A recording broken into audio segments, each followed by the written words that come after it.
இந்த கிறிஸ்துமஸை குறித்து பல்வேறு விதமான எதிர்மறை கருத்துக்களை வைத்திருக்கிறதை நாம் அறிகிறோம். கிறிஸ்துமஸ் என்ற சொல் நம்முடைய திருமறையில் வரவே இல்லை. அதுவும் டிசம்பர் 25ஆம் தேதி கிறிஸ்து பிறந்தார் என்பதற்கான எந்த சான்றும் இவர்களாக ஒரு புனைவை உருவாக்கி அதற்கு ஒரு விளக்கத்தை கொடுத்திருக்கிறார்.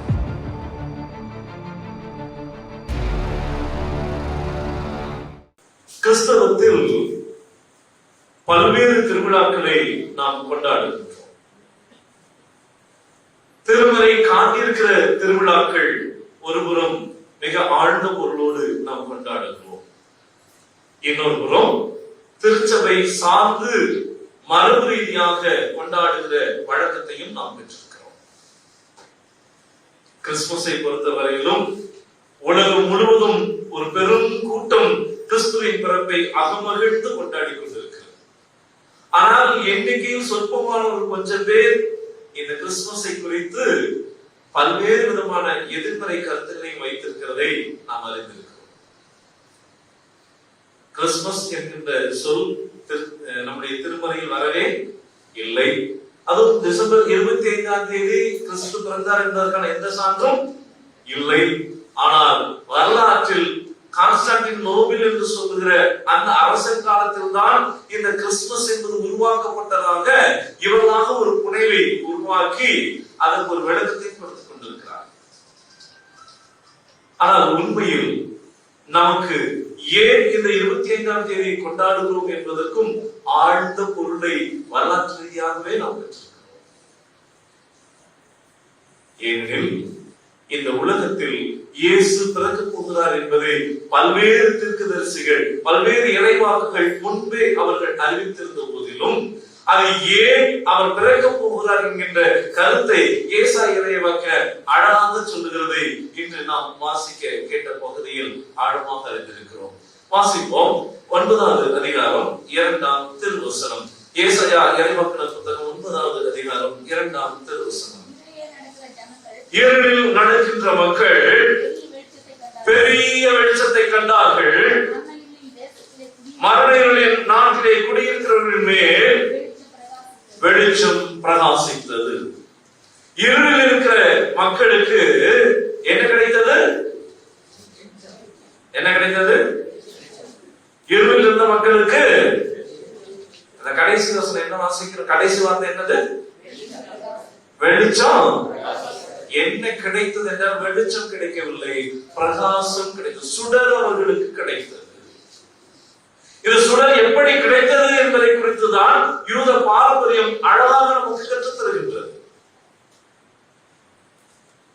ஆண்டவராகிய இயேசு கிறிஸ்து பிறப்பதற்கு 2 நூற்றாண்டுகளுக்கு முன்பு, அதாவது பொதுமொழிக்கு முன்பு 165வது ஆண்டிலே அங்கே ஆண்டு கொண்டிருந்த ஆன்டியாக் எபிபனஸ் என்று சொல்லுகிற அரசு, அவன் எருசலேமையும் யூத நாட்டையும் அதை சுற்றிலும் இருக்கக்கூடிய பாலஸ்தீனாவையும் பல்வேறு பகுதிகளையும் தன்னுடைய ஆட்சியின் குடல் கீழாக கொண்டு வந்திருந்தான். அப்படி கொண்டு வருகின்ற போது அவனுக்கு ஆளுகிறவர்களுக்கே உரிய தன்மை இருந்தது. எல்லாவற்றையும் ஒரு இசத்திற்குள்ளாக கொண்டு வர வேண்டும் என்று நினைத்தான். இல்லையா? உதகையில் இப்போது தொடர்வண்டி அது பயணம் என்பது மக்களுக்கு எட்டாக்கணியாக மாறி இருக்கிறது. 30 ரூபாயில் இருந்த அந்த தொடர்வண்டி பயணம் இப்போது 3000 ரூபாய்க்கு மாற்றப்படுகிறது. அங்க இருக்கக்கூடிய பணியாளருடைய சீருடை வண்ணமும் மாறி இருக்கிறது. இல்லையா? ஆட்சியாளர்களுடைய சிந்தனை அது. கிரேக்கத்தில் இருந்த அந்தியாவுக்கு எபிபனஸ் என்று சொல்லுகிற அந்த மன்னன் எல்லாவற்றையும் கிரேக்கமயமாக்கினான். ஹெலனிசம் என்று சொல்லுவார். எல்லாவற்றையும் கிரேக்கமயமாக்கினான். கட்டிடம் என்றால் கிரேக்க பாரம்பரிய கட்டிடம், மொழி என்று சொன்னால் கிரேக்கர், சமயம் என்று சொன்னால் கிரேக்க சமயம், அலுவல் சார்ந்த பல்வேறு நடைமுறைகள் என்றால் கிரேக்க மரபு, இப்படி எல்லாவற்றையும் கிரேக்கமயமாக்கி கொண்டிருந்தான். அந்த நிலையில் தான் எருசலேம் ஆலயம் கைப்பற்றப்பட்டது. எருசலேம் ஆலயம் கைப்பற்றப்பட்ட உடனேயே எருசலேம் ஆலயத்தில் இருக்கக்கூடிய அந்த பலிபீடத்தை ஜியஸ் என்று சொல்லுகிற கிரேக்க கடவுளை கொண்டு வைத்து கிரேக்க ராணுவம் அங்கே வந்து ராணுவ வீரர்கள் வழிபடுவதற்கான மகிழ்ச்சிக்கான இடமாக ஆலயத்தை மாற்றிவிட்டார். ஒரு காலத்தில் புத்த கயலாக இருந்தவைகள் எல்லாம் பின்பு அது வேறொன்றாக மாற்றப்பட்டது. ஆனால் அதுதான் பாரம்பரியம் என்று இப்போது புகுத்தப்படுகின்றது. வரலாறு எல்லாம் மாற்றங்கள் நிகழ்த்தப்பட்டுக் கொண்டே இருக்கின்றது இல்லையா? ஆம், நமக்கு நன்றாக தெரியும். முகமதியர்கள் இந்தியாவின் மீது படையெடுத்தார்கள் இல்லையா? கைபர் போனன் கணவாய் வழியாக அவர்கள் வந்தேறினார்கள். ஒரே செய்திதான், இருவரும் வந்தார்கள், இருவரும் நாட்டின் மீது போர் தொடுத்தார்கள், இருவரும் பல்வேறு நிலையிலே நாட்டுடைய வளங்களை அபகரித்தார்கள்.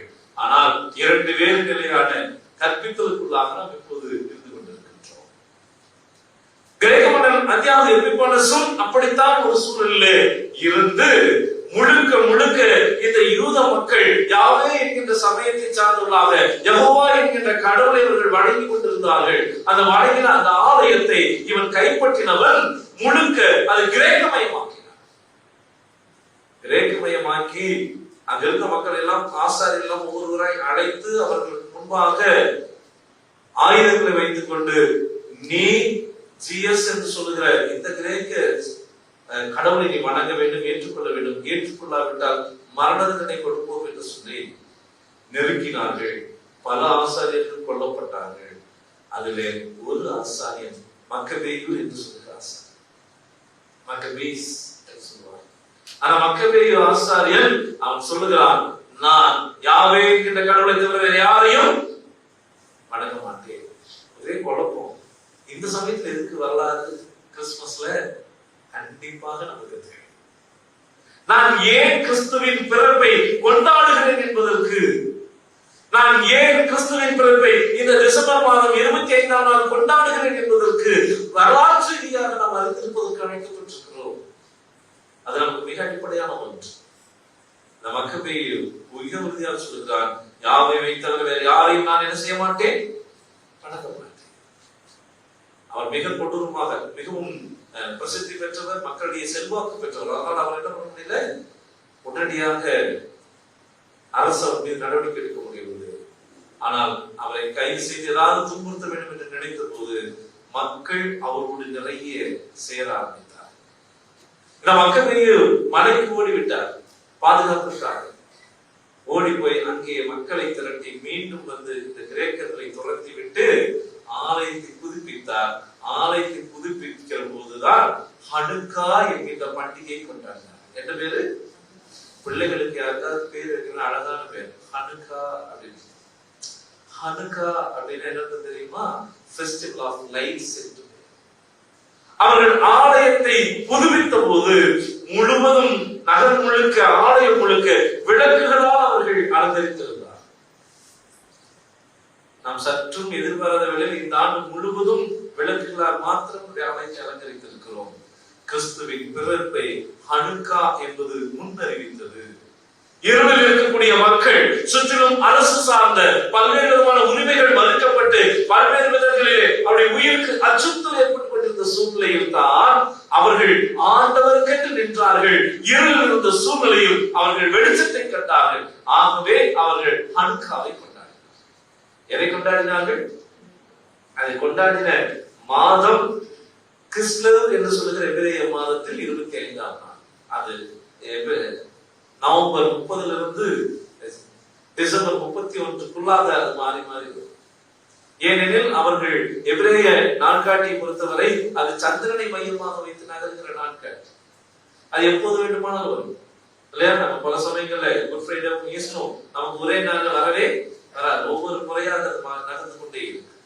அதே போலதான் அவருடைய இந்த கிறிஸ்லவ் என்று சொல்லுகிற மாதத்தில் அந்த பண்டிகை கொண்டாடினார்கள்.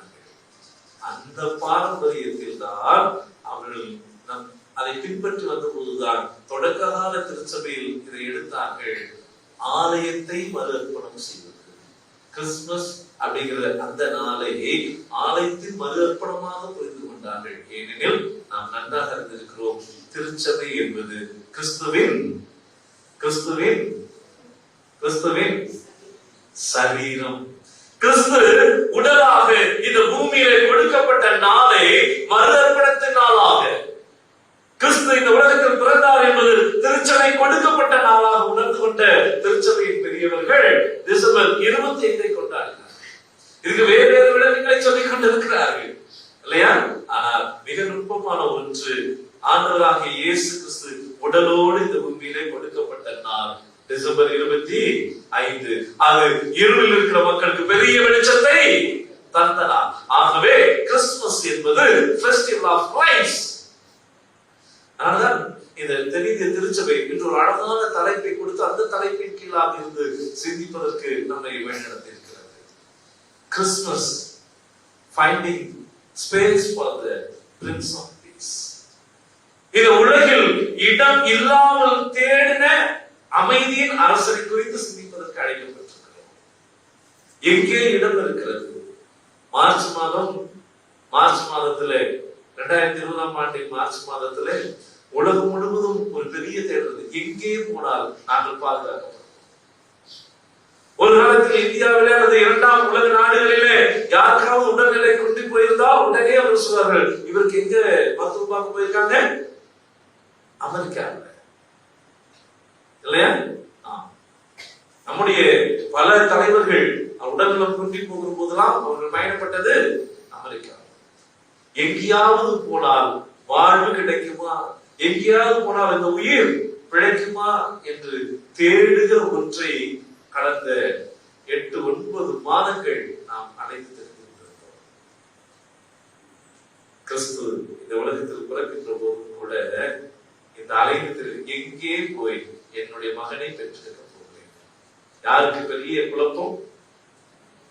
மரியாளுக்கும் யோசேப்பு இல்லையா? அவர் பயணித்துக் கொண்டே இருக்கிறார். அதுவும் மலைப்பாங்கான பகுதிக்கு, சமவெளியிலிருந்து மலைக்கு போயாங்க இல்லையா? ஒரு கடினமான சூழ்நிலையில் பயணித்துக் கொண்டே இருக்கக்கூடிய ஒன்று, எங்கு வாழ்வு பிறக்கும் என்று கிறிஸ்துமஸ் தருகிற பெரிய நம்பிக்கை. இருளில் இருக்கிற மக்களுக்கு வெளிச்சம் பிரகாசிக்க போகிறது. நம்மை சுற்றிலும் பல்வேறு விதமான நெருக்கடிகள் இருந்தாலும் நாம் ஒன்றும் சோர்ந்து போக வேண்டியதே இல்லை. ஏனெனில் என்னை சுற்றிலும் இருள் இருந்தாலும் கிறிஸ்து எனக்கு பிரகாசமாக இருக்கிறார். முதல் செய்தி அதுதான். அன்பானவர்களே, இடம் தேடி அடைகின்ற இறைமகனாக இயேசு கிறிஸ்து வரலாற்றில் இடம் இல்லாமல் ஓடி போனவர்களுக்கு இடத்தை பெற்றுக் கொடுத்த நாள் இந்த டிசம்பர் 25. இன்னும் அழகாக நாம் வாசிப்போம். லூக்கா நற்செய்தி நூல் 2ஆம் அதிகாரம் 1 வசனம்.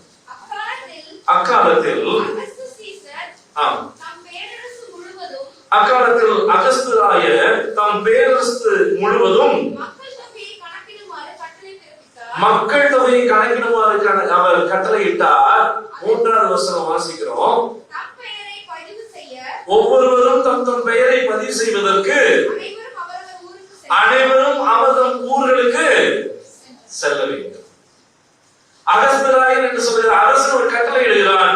அந்த நாட்டிலே குடிமதிப்பு எழுதப்பட வேண்டும், சென்சஸ் பதிவு செய்தாக வேண்டும். அப்படி சென்சஸ்ல பெயர் பதிவு செய்யப்பட வேண்டும் என்றால் என்ன செய்ய வேண்டும் தெரியுமா? ஒவ்வொருவரும் தங்கள் சொந்த ஊருக்கு பயணிக்க வேண்டும். அங்கே செய்தி சொல்கிறது 7ஆம் வசனத்தில், மன்னிக்கவும் 8ஆவது வசனம் வாசியுங்கள். அப்பொழுது அந்த பகுதியில் இந்த வயல்வெளியில் இடையர்கள் தங்கி தங்கள் கிடையை காத்துக் கொண்டிருந்தார். அன்பானவர்களே, கொஞ்சம் கவனிங்க. ரொம்ப அழகான பகுதி இது. முதல் வசனம் சொல்லுகிறது, அரசன் ஒரு கட்டளை போடுகிறார். அந்த கட்டளை அவரவர் தங்கள் ஊர்களுக்கு போய் தங்கள் பெயரை அவர்கள் என்ன செய்ய வேண்டும்? அரசிடம் என்ன செய்யணும்? கொஞ்சம் கேள்வி கேட்கும் பதில் சொல்றீங்கன்னா நல்லது. ஏன் தெரியுமா? காலையில 3:30 மணிக்கு எந்திரிச்சு அடிச்சு குடிச்சு 3 மணிக்கே எந்திரிச்சு அடிச்சு குடிச்சு குளிச்சு வந்து உட்கார்ந்து அந்த ஃபேன் காத்துக்கு ஐயர் பேசின எப்படி இருக்கும் இல்ல? அதனால கேள்வி கேட்கும்போது என்ன பண்ணிடணும்? நம்ம பதில தேடி பார்த்தோம். முதல் வசனம் சொல்லுகிறது, என்ன செய்கிறார்? ஒரு கட்டளை இடுகிறார். என்ன கட்டளை? அவரவர் தங்கள் தங்கள் ஊர்களுக்கு போய் தங்களுடைய பெயரை பதிவு செய்ய வேண்டும். 3வது வசனத்துல என்ன செய்தி சொல்லப்படுகிறது? எல்லாரும் யார் யார் யார் யார் எல்லாரும் தங்கள் தங்கள் ஊருக்கு போனார்கள். 8ஆம் வசனத்துல ஒரு கிளைமாக்ஸ் வருகிறது. வாசிங்க. இந்த பவர்ல கொஞ்சம் வாசி. அப்பொழுது அந்த நாட்டிலே வயல்வெளியிலே எல்லாரும் இடம்பெயர்ந்து கொண்டிருந்தார்கள். இடம்பெயர இல்லாத ஒரு கூட்டம் வயல்வெளியிலே தங்கி. அடுத்தது மறுபடியும் கவனிங்க. அந்த முதல் வசனத்துல முதல் 2-3 வசனத்துல இன்னொரு செய்தி இருக்கிறது. மறுபடியும் 7ஆம் வசனத்தை 8வது வசனத்தை வாசிங்க. அப்பொழுது அந்த நாட்டிலே எங்கே கட்டளை பிறப்பிக்கப்பட்டதோ அந்த நாட்டிலேயே, முதல்ல முக்கியமான ஒன்று, அந்த நாட்டிலேயே அங்கேயே எங்கே குடிமதிப்பை தன்னுடைய பெயர் பதிவு செய்வதற்கான வாய்ப்பு இருக்கக்கூடிய மக்கள் எல்லாரும் போய்கொண்டிருந்த போது அந்த நாட்டிலேயே தங்கி இருந்து. அடுத்தது காத்து கொண்டிருக்கிற ஒரு மக்கள் கூட்டம் இருந்தது. எல்லாரும் பதிவு செய்வதற்கு போய்கொண்டிருக்கிறார்கள். ஆனால் பதிவு செய்வதற்கு வாய்ப்பில்லாத ஒரு கூட்டம் இருந்து இல்லையா? அன்பானவர்களே, இந்த நாட்டில் பலருக்கும் எல்லா உரிமை இருக்கிறது என்று சொல்லி நடந்து கொண்டே இருக்கிறார்கள். எந்த உரிமை மற்ற ஒரு கூட்டம் இன்னமும் இந்த சமூகத்தில் அந்த நாட்டிலேயே இருந்து கொண்டிருக்கு. இடம் தேடி அழைத்தவராகிய இயேசு கிறிஸ்துவுக்கு தெரியும் இடமே இல்லாத ஒரு கூட்டம் இருந்து கொண்டிருக்கிறது. அவர்களை தேடி நற்செய்தியை கடவுள் கொண்டு போய் சேர்க்கிறார். இடமே இல்லாத ஒரு கூட்டம் இருக்கிறது இல்லையா? அந்த நாட்டிலேயே தங்கி இருக்கிறார்கள். எங்கே தங்கி இருக்கிறார்கள்? வீட்டில் அல்ல. வீடு அப்படின்னா நிரந்தரம் அர்த்தம். கூடாரம் அப்படின்னா தற்காலிகம் அர்த்தம். ஆனால் வயல்வெளி என்பது தற்காலிகத்தையும் அது குறிப்பிடவில்லை, நிரந்தரத்தையும் குறிப்பிடவில்லை. எந்த நிலையில் இருக்கக்கூடிய மக்களை கடவுளுடைய தூதர்கள் சந்தித்தார். கூடாரத்தில் தங்கியிருந்தால் கொஞ்ச நாள் இங்கே இருப்பார்கள், மறுபடியும் வேறு இடத்திற்கு பாதுகாப்பாக போக முடியும். வீட்டிலே தங்கியிருந்தார்கள், அவர்கள் அங்கேயே இருக்கிறார்கள் என்று பொருள்.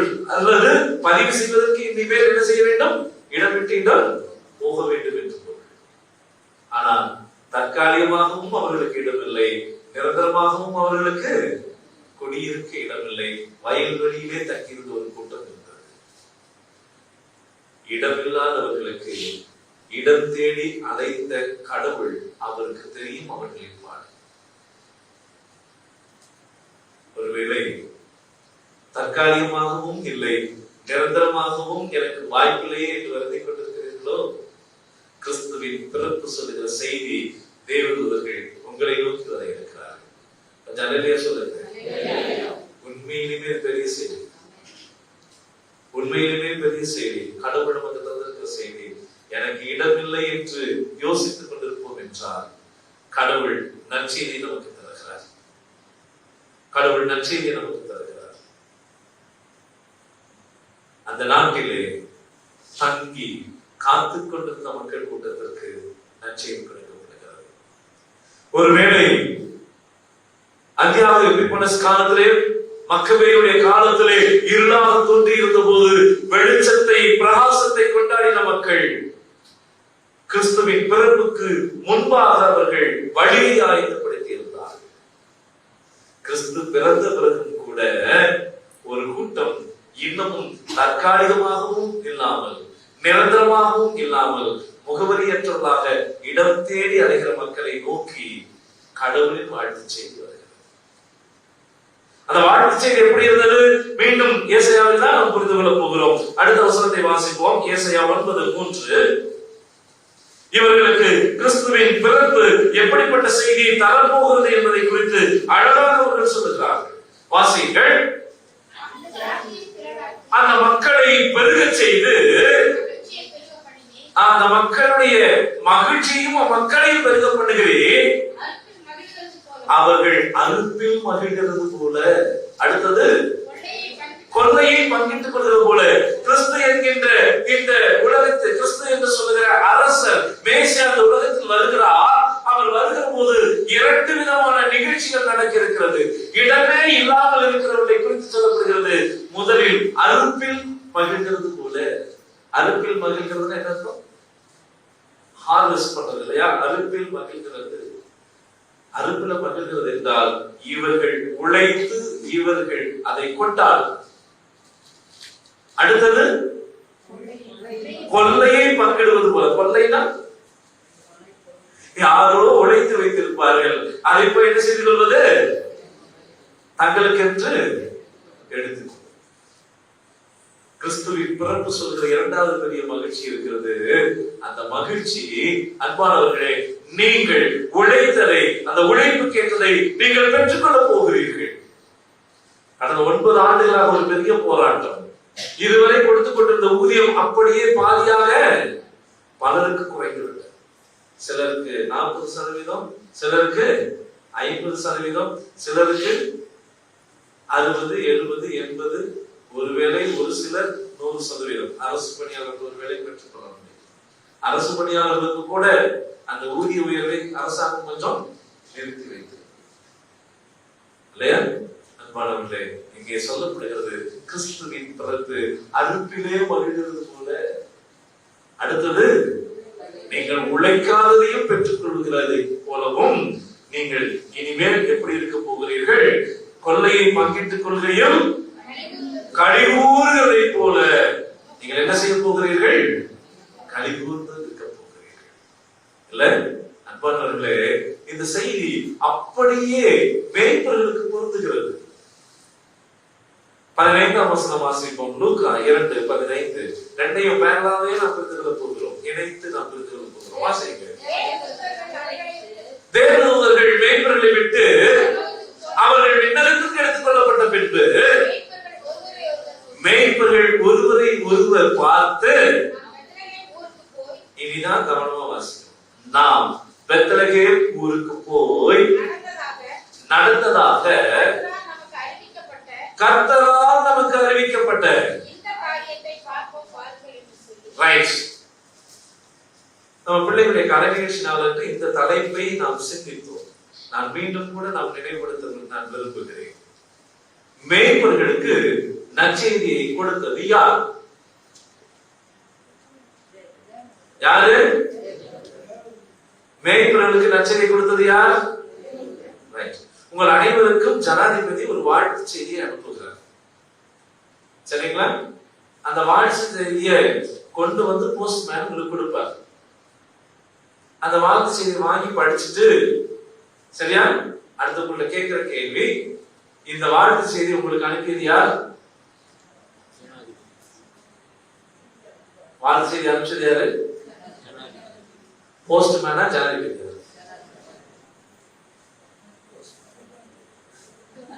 வாழ்த்து செய்தி உங்களுக்கு தந்தது யார்? போஸ்ட்மேனா ஜனாதிபதியா?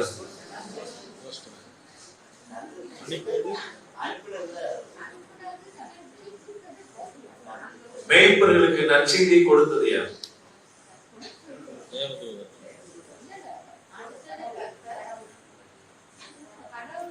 இல்லையா?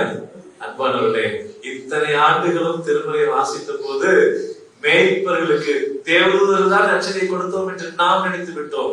கற்றவர்கள், அறிந்தவர்கள், பாரம்பரியமாக கிறிஸ்துவை ஏற்றுக்கொண்டவர்கள், திருச்சபையில் நாங்கள் யார் தெரியுமா என்று சொல்லி நாங்களும் கூட மேய்ப்பர்களுக்கு நற்செய்தி தந்தது தேவதூதர்கள் என்று எண்ணி இருந்தோம். ஆனால் வசனம் மிக அழகாக சொல்கிறது. மறுபடியும் வாசிங்கள், விரைந்து வாசிங்கள். 2:15. தேவதூதர்கள் அவர்களை விட்டு பரலோகம் எடுத்துக் கொள்ளப்பட்ட பிறகு மேய்ப்பர்கள் ஒருவரை ஒருவர் பார்த்து நடந்ததாக யாரால் நமக்கு அறிவிக்கப்பட்டது? மேய்ப்பர்களால், தேவதூதர்களால் அன்று. தேவதூதர்கள் அல்ல இந்த நற்செய்தி சொன்னவர்கள். இந்த நற்செய்தி யாருக்குரியது? கடவுளுக்குரியது. அந்த கடவுளுக்குரிய நற்செய்தியை தேவதூதன் கொண்டு கொடுத்துட்டார். அதனால்தான் அந்த தேவதூதன் என்பதற்கு ஆஞ்சலோ என்று சொல்வாங்க. ஆஞ்சலோஸ் அப்படின்னா தேவ தூதர் ஒருவரை குறிக்கும். ஆஞ்சலோ அப்படின்னு சொன்னா பலரை குறிக்கும். இங்க ஆஞ்சலோய் தான் வர, இந்த ஆஞ்சலோஸ் தான் வர, ஒருவர் தான் வருகிறார். அந்த ஆஞ்சல் வந்தாரு, அவருக்கு இங்கிலீஷ்ல அப்படியே டிரான்ஸ்லேட் பண்ணா மெசஞ்சர் அர்த்தம். என்ன அர்த்தம்? தூதர்னா என்ன அர்த்தம்? தூதர்னா யாரு? தூதர் தான். நிருபர்னா யாரு? தூதர் தான். தூதருக்கு பேர் தான் தூது, அதுதான் நிருபம்னு அர்த்தம். தூது அப்படின்னு சொல்றது அதுதான் நிருபம். தூதர் என்று சொன்னால் செய்தியை கொண்டு வருகிறது என்று பொருள். அன்பானவர்களே, செய்தியை கொண்டு வந்தவருடைய செய்தி அல்ல இது, செய்தியை கொடுத்தவர்களுடைய செய்தி தான் மேய்ப்பர்களுக்கு கொடுக்கப்பட்டது. ஆகவே மேய்ப்பர்கள் சொன்னார்கள், கர்த்தரால் எங்களுக்கு கொடுக்கப்பட்ட செய்தி. யாரால் கொடுக்கப்பட்ட செய்தி? கர்த்தரால் கொடுக்கப்பட்டது. இன்று கர்த்தராகிய கிறிஸ்து உங்களுக்காக தாவீதின் ஊரில் பிறந்திருக்கிறார் என்பது மேய்ப்பர்களால் கொடுக்கப்பட்ட செய்தி அல்ல, இது கடவுளால் கொடுக்கப்பட்ட செய்தி.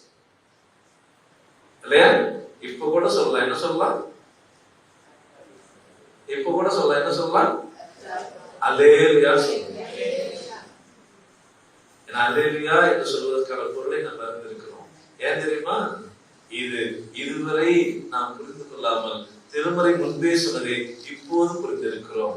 இது கர்த்தரால் நமக்கு கொடுக்கப்பட்ட செய்தி. என்ன செய்தி? இன்று கிறிஸ்து ரட்சகர் உங்களுக்கு தாவீதின் ஊரில் பிறந்திருக்கிறார். இல்லையா?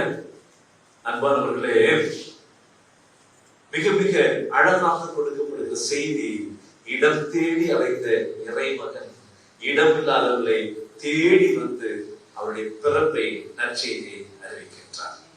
இடம் தேடி அழைத்தவர்களுக்கு தான் தெரியும், இல்லையா?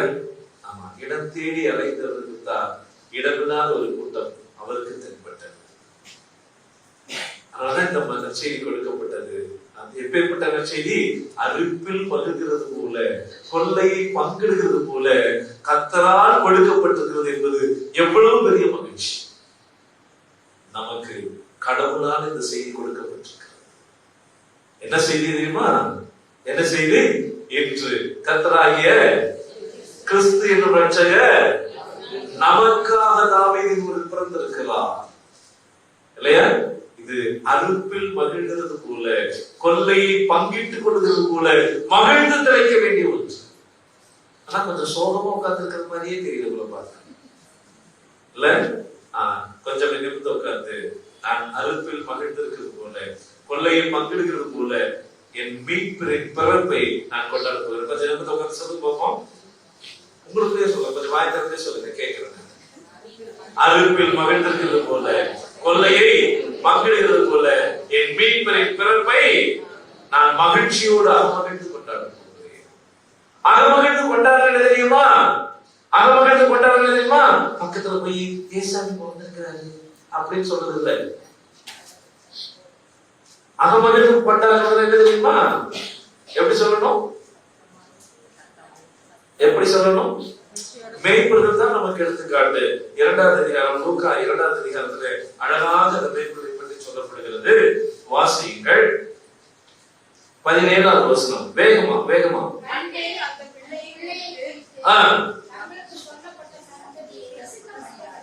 திருமொழிபெயர்ப்பு திருமொழியில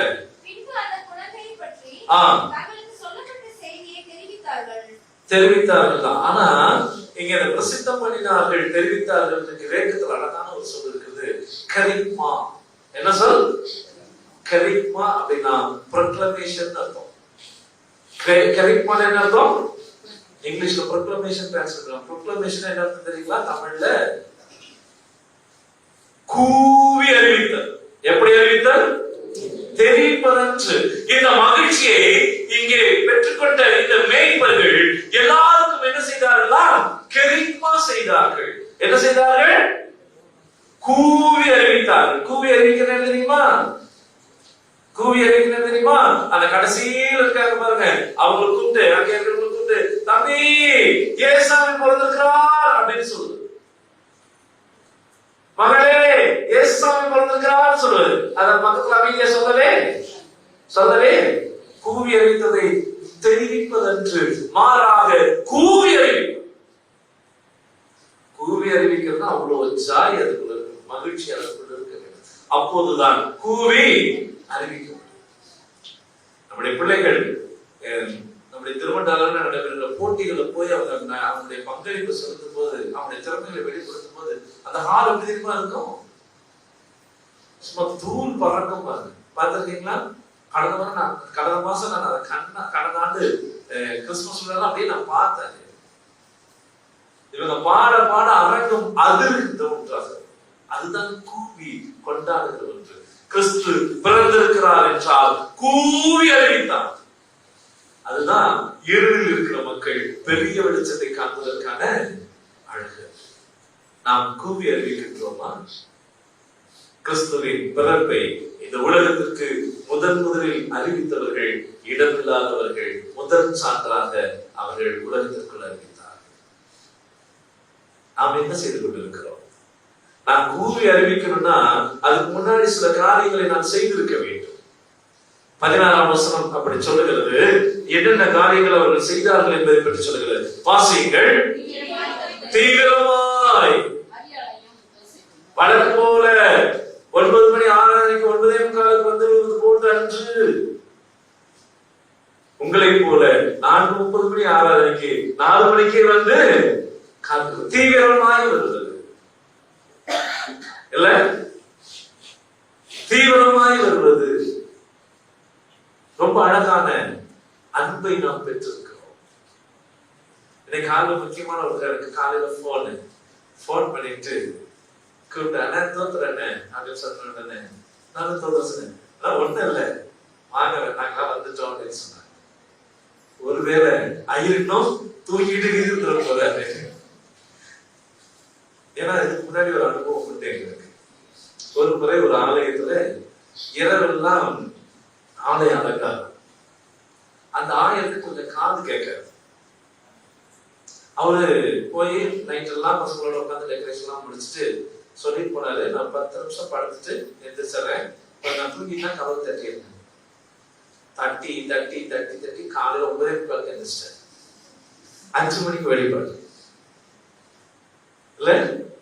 ஆனா அன்பானவர்களே, ஒரு வேலை அப்படி கூட இல்லை, மிக யதார்த்தமாக அன்போடு கூவி அறிவித்து கிறிஸ்துவின் பிறப்பை கொண்டாடுவதற்கு ஆண்டவர் நம்மிடையே அவர் செயலாற்றிக் கொண்டே இருக்கிறார். அன்போடு உங்களை வாழ்த்துகிறேன்.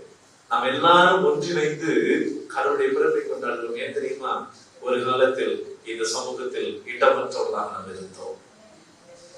ஆனால் ஆண்டவர் அருப்பில் கனிகொள்கிறதை போலவும் கொள்ளையை பங்கிட்டுக் கொள்கிறதை போலவும் நம்மை அகமகிழ்ந்து வாழ வைத்திருக்கிறார் இல்லையா? அதனால் கிறிஸ்துவின் பிறப்பை கூவி அறிவிப்பதற்கு நாம் அழைக்கப்பட்டிருக்கிறோம். அது மாத்திரமல்ல, தேவதூதர்களும் இன்னொரு செய்தி அறிவித்தார்கள். இடம்பெயர்ந்தவர்கள் நம்மிடத்திலே நற்செய்தியை அறிவித்ததை நாம் ஆழமாய் கொண்டிருக்கிறோம். முதலிலே இடம் தேடி அடைந்த ஆண்டவர், இரண்டாவது இடமற்றவர்களுக்கான நற்செய்தி, மூன்றாவது இடம்பெயர்ந்தவர்கள் என்ன செய்தார்? அன்பானவர்களே, கடவுளோடு எப்போதும் இருந்து கொண்டு கடவுளுடைய மகிமையை திளைத்தவர்கள் இந்த இறை தூதுவர்கள் இல்லையா? எங்கும் வாழ்க்கை கேட்பீங்களோடும் சேராவீங்களோடும் பரிசுத்தவான்களோடும் கூட இணைந்திருந்து கடவுளை மகிமைப்படுத்தினவர்கள் இந்த தேவதூதர்கள். இந்த தேவதூதர்கள் இடம்பெயர்ந்து வருகிறார்கள், என்னை விட்டு மண்ணுலகை நோக்கி வருகிறார்கள். அன்பானவர்களே, மண்ணுலகை நோக்கி வந்தபோது அவர்கள் கிறிஸ்துவின் பிறப்பை அறிவித்தார்கள். தூதர்கள் கூட்டமாக சேர்ந்து ஒரு பாடலை பாடினார்கள். என்ன பாடல் பாடினார்கள்? உன்னதத்திலே தேவனுக்கு மகிமையும், பூமியிலே சமாதானமும், மனுஷர் மேல் பிரியமும் உண்டாவதாக. அன்பானவர்களே, இந்த மேய்ப்பர்களை குறித்து அந்த சமூகம் அருவருப்பாக கருதி இருந்தது. இந்த மேய்ப்பர்களை குறித்து அந்த சமூகம் எந்த நேரத்திலும் மனிதர்களாக வாழ தகுதியற்றவராக அவர்கள் நினைத்திருந்தார்கள். இந்த மேய்ப்பர்களை குறித்து அந்த சமூகம் ஒரு திட்டவட்டமான வரையறை வைத்திருந்தது. அந்த வரையறை இவர்கள் நம்பிக்கையற்றவர்கள், இவர்கள் வேதங்களை கற்றுக்கொள்ள தகுதியற்றவர்கள் என்று அவர்களை ஒதுக்கி வைத்திருந்தார். அந்த ஒதுக்கி வைத்திருந்த அந்த மக்கள் அவர்கள் எவ்வளவு ஒதுக்கி வைக்கப்பட்டிருந்தார்கள் என்று சொன்னால், நாம் ஒவ்வொரு ஆண்டும் நாம் சிந்திக்கும் போல மீண்டும் அதை நினைவுகளுக்கு நான் அழைக்கின்றேன், இந்த மேய்ப்பர்கள் ஒருவேளை ஒரு கொலை நடந்து விட்டால் அதை பார்த்தால் கூட அதை சாட்சியாக அவர்கள் பதிவு செய்ய மாட்டார். அதற்கு கூட இவர்களை மனிதராக கூட அவர்கள் மதிக்க மாட்டார்கள். அப்படித்தான் அந்த மேய்ப்பர்களின் நிலைமை இருந்தது. ஆனால் அந்த மேய்ப்பர்களுக்கு முன்னிலையில் தான் இப்படி அழகாக பாடுகிறார், உன்னதத்திலே கடவுளுக்கு மகிமையும் பூமியிலே சமாதானமும் மனுஷன் மேல் பிரியமும் உண்டாவதாக. அன்பானவர்களே, உன்னதத்தில் மகிமை வர வேண்டும் என்று சொன்னால் பூமியில என்ன நடக்க வேண்டும்? சமாதானம் நடக்க வேண்டும். பூமியிலே சமாதானம் நடக்க வேண்டும் என்று சொன்னால் மனிதரில் இது அப்படியே உல்டா ரியாக்ஷன். மனிதரில் பிரியம் இருந்தால் தான் பூமியிலே சமாதானம். பூமியிலே சமாதானம் வந்தால்தான் கடவுளுக்கு மகிமை உண்டா. அன்பானவர்களே, இடமில்லாமல் போனவர்களாக, சமாதானம் இல்லாதவர்களாக, பிரியமற்றவர்களாக, வெறுத்து ஒதுக்கப்பட்டவர்களை எப்போது நாம் சேர்த்துக் கொள்கிறோமோ அப்போதுதான் பிரியம் உண்டாகும், அப்போதுதான் உலகிலே சமாதானம் உண்டாகும். கிறிஸ்துவின் பிறப்பு இந்த உலகத்திற்கு சொல்கிற செய்தி, கிறிஸ்து பிறந்திருக்கிறார். இனிமேல் இடமற்றவர்களாக யாரையும் ஒதுக்கி வைத்து விடாமல், இடமற்றவர்களாக யாரையும் வெறுத்து விடாமல், இடமற்றவர்களாக யாரையும் இந்த உலகத்திலே தள்ளிவிடாமல் நாம் எப்போது ஒன்றிணைகிறோம் பிரியத்தில், அப்போது பூமியிலே சமாதானம். அதுதான் கிறிஸ்துவின் பிறப்பை இந்த உலகத்திலே கொண்டு போய் சேர்க்க. கிறிஸ்துவினுடைய பிறப்பை இந்த உலகத்திற்கு பொருளாக மாற்றும் இல்லையா? இப்போதும் நாம் முன்னிலையிலே கிறிஸ்துவை தேடிக்கொண்டிருக்கிறோம். இப்போது கூட நாம் நினைத்திருப்போம், ஆறாரோ ஆதிகாரோ என்று பாடத்தான் தோணும். இன்னும் முன்னணியிலே தேடிக்கொண்டிருக்கிறோம். ஆனால் ஒதுக்கப்பட்ட நிலைகளிலே, ஓரம் தள்ளப்பட்ட நிலையிலே, வெறுக்கப்பட்ட நிலைகளில் எங்கெல்லாம் மக்கள் இருந்து கொண்டிருக்கிறாரோ அங்கே கிறிஸ்து பிறக்கின்றார். டெல்லியிலே கடும் குளிரிலே இப்போதும் கிறிஸ்து அவர்களுக்கு என்று பிறந்திருக்கிறார். தூத்துக்குடியில ஸ்டெர்லைட்ல என்னுடைய இனம், என்னுடைய மக்களுடைய மண்வளம் பாதிக்கப்படுகிறது, என்னுடைய இனமே அழிந்து போய்விடும் என்று அங்கே தன்னுடைய இடத்தை தேடி அழைந்து கொண்டிருந்தார்கள் மக்கள் கூட்டம். அந்த மக்களிடத்திலே கிறிஸ்து பிறந்திருக்கிறார். இன்னும் எங்கெல்லாம் இங்கே ஒதுக்குதல் இருக்கிறதோ, வெறுத்தல் இருக்கிறதோ, தள்ளி வைத்தல் இருக்கிறதோ, வாழ்வு உரிமை மறுக்கப்பட்ட நிலையில் இருக்கிறார்களோ அவர்களை இடமில்லாமல் போனவர்களுக்கு இடத்தை கொடுக்கின்ற போதுதான் மக்களில் பிரியம் உண்டாகும், அங்கே சமாதானம் உருவாகும். அப்போதுதான் கடவுளுடைய மகிமை இந்த விண்ணகத்திலே பெருகும் இல்லையா? கிறிஸ்துவின் பிறப்பு நமக்கு தருகிற பெரிய சவால்களும் அறைவுகளும் மிக மிக அழகானவை. அன்பானவர்களே, ஒரு முறை ஒரு ஊழியக்காரர் தன்னுடைய ஊருக்கு போய் அங்கே ஆண்டவருடைய வார்த்தை அறிவித்து சென்றார். கிறிஸ்துமஸ் நாளில் அந்த மிஷனரி ஆலயத்திற்கு வந்த போது பெரிய தாடி வளர்த்திருந்தார். கிறிஸ்துமஸ் அன்னைக்கு அங்க போனா அந்த சவரம் பண்ற கத்தி, அது போடுற சோப்பு, அது எல்லாத்தையும் வச்சிருக்காரு. ஒரு வீட்டுல போய் நின்ன உடனே அந்த சோப்பு எடுத்து கண்ணமெல்லாம் தடவிட்டு நல்ல நுரை அடிச்சு அந்த கத்தி எடுத்து என்ன பண்ண ஆரம்பிச்சாரு? சவரம் பண்ண ஆரம்பிச்சாரு. அப்புறம் அதை பத்தி ஒண்ணுமே பேச பசங்கத்தை முடிச்சிட்டாரு. அடுத்த நாள் பார்த்தா ஊர் முழுக்க ஒரே செய்தி. அந்த ஊழியக்காரர் எங்க நின்று சவரம் பண்ணாரு? அருளூர் மேடத்துல, பிரசங்க பீடத்துல இருந்து அவர் என்ன பண்ணிருந்தாரு? சவரம் பண்ணிட்டு இருந்தாரு. அப்புறமே கொஞ்ச நாள் கழிச்சு, கொஞ்சம் நாள் கழித்து பத்திரிகையாளர்கள் அவரை பார்த்து சொன்னார்கள், ஃபாதர், நீங்க ஏன் பீடத்துல இருந்து சவரம் பண்ணீங்க? எங்க இருந்து சவரம் பண்ணீங்க? பீடத்துல இருந்து சவரம் பண்ணீங்க. அவர் செத்துக்கொண்டே சொன்னார், இயேசு பிறந்திருக்கிறார் என்கின்ற செய்தி மறந்து போய் பீடத்துல சவரம் பண்ணினதுதான் உங்களுக்கு நினைவில் இருக்கிறது. நீங்கள் மறக்க வேண்டிய செய்தியை நினைவில் வைத்திருக்கிறீர்கள், நினைவில் வைக்க வேண்டிய செய்தியை மறந்து போயிருக்கிறீர்கள். கிறிஸ்து பிறந்திருக்கிறார் என்கின்ற செய்தியை கொண்டாடுவதற்கு நாம் அழைக்கப்பட்டிருக்கிறோம். கிறிஸ்து பிறந்திருக்கிறார் என்கின்ற செய்தியை கொண்டாடுவதற்கு அழைக்கப்பட்டிருக்கிறோம். இது நடந்து கொஞ்சம் நான் சொல்றது கதையல்ல, அந்த நிச்சயம்.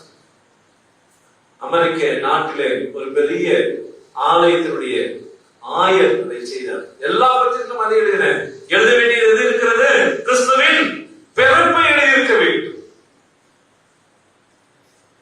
ஆனால் வேறொன்றை தேடி தேடி ஓடிக்கொண்டிருக்கிறோம். அன்பானவர்களே, இருளில் இருக்கிற மக்களுக்கு பெரிய பிரகாசத்தை கொண்டு வருவதற்கு இடம் தேடி அடைந்த நம்முடைய கடவுள், நம்முடைய ஆண்டவர் இயேசு கிறிஸ்து இடமில்லாதவர்களை தேடி வந்து நற்செய்தி அறிவித்தார். இடம் பெயர்ந்தவர்கள் இந்த உலகத்தில் தலைகீழ் நற்செய்தியை கொடுத்தார். இந்த இடம் பெயர்ந்தவர்கள், விண்ணகத்தை விட்டு கடந்து வந்த தூதர்கள் நற்செய்தியை அறிவித்தார்கள். மண்ணில் பிரியமும் மனிதரில் பிரியமும் இந்த பூமியிலே சமாதானம் நிகழ்கின்ற போதுதான் உன்னதத்தில் கடவுளுக்கு என்ன கிடைக்கும்? மகிமை கிடைக்கும். இதுவரை இடம் தேடி அடைந்த சீடர்கள், மேய்ப்பர்கள் என்ன செய்தார்களாம்? லூக்கா 2ஆம் அதிகாரத்தை நாம் வாசிக்கிறோம். அவர்கள் தீவிரமாய் வந்து, கவனிங்க, அவர்கள் எப்படி வந்தார்கள்? பிறந்திருக்கிற கிறிஸ்துவை நீங்கள் காண வேண்டும் என்றால், நீங்களும் நானும் காண வேண்டும் என்று சொன்னால், இது கர்த்தரால் எனக்கு கொடுக்கப்பட்ட இந்த செய்தியை நான் உணர்ந்ததாக மாத்திரமல்ல, மிக முக்கியமான ஒன்று, அதற்கென்று நான் தீவிரமாய் இருக்க வேண்டும். என்ன செய்ய வேண்டும்? தீவிரமாய் நான் இருந்தால் நான் யாரை காண முடியும்? தீவிரமாய் இருந்தால் நான் யாரை காண முடியும்? மேய்ப்பர்கள் தீவிரமாய் இருந்தவர்கள் இயேசுவை கண்டார்கள். இல்லையா? தீவிரமா இல்லைன்னா இயேசுவை பார்க்கவே முடியாது. கிறிஸ்துமஸ் பிறப்பின் மைய செய்தி அது. எனக்கு கொடுக்கப்பட்ட செய்தியை நான் நம்பி நான் தீவிரமா இருப்பதற்கு நான் அழைக்கப்படுகிறேன். தீவிரமா இருந்தால் நான் கிறிஸ்துவை காண்பேன். கண்டா அடங்கி இருக்க முடியாது. அடுத்தது கரிக்மா தான், இல்லையா? கண்டா அடுத்தது என்ன பண்ணணும்? கூவி அறிவித்தாக வேண்டும். அறிவித்தால் என்ன நடக்கும் தெரியுமா? அதுக்கு அடுத்த வசனத்தை சொல்றது கடைசி வசனம். மக்கள் எல்லாரும் ஆச்சரியப்பட்டார்கள். அந்த வசனத்தை கேட்ட மக்கள் எல்லாரும் என்ன செய்தார்கள்? ஆச்சரியப்பட்டார்கள். அதுக்கு அடுத்து இன்னொன்று இருக்குது, ரொம்ப அழகான ஒன்று.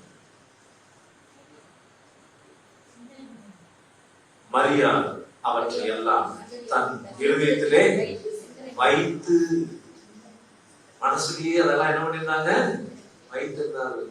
சொன்டோரியோ சொன்டேரை ஐ அப்படின்னு ஒரு வார்த்தை கிரேக்கத்துல. சொன்டேரை அப்படின்னா என்ன தெரியுமா? கிரேக்கத்துல அன்பானவர்களே, கீப் இன் க்ளோஸ், மூடி வச்சதுன்னு அர்த்தம். சரிங்களா? கீப் அப்படின்னா வைத்திருந்தான்னு அர்த்தம். ஆனா அது இல்லை அந்த பொருள். அது சொன்டேரை அப்படின்னு சொன்னா பொக்கிஷமாக வைத்திருந்தார். கிறிஸ்துவின் பிறப்பு பற்றி அனைத்தும் மரியாளுக்கு அது எப்படி இருந்தது? எப்படி இருந்தது? ட்ரெஷர், பொக்கிஷமாக அது இருந்தது. அது பொக்கிஷமாக இருந்தது. கிறிஸ்துவின் பிறப்பு உங்களுக்கு அது பொக்கிஷமாக மாறி போகிறது.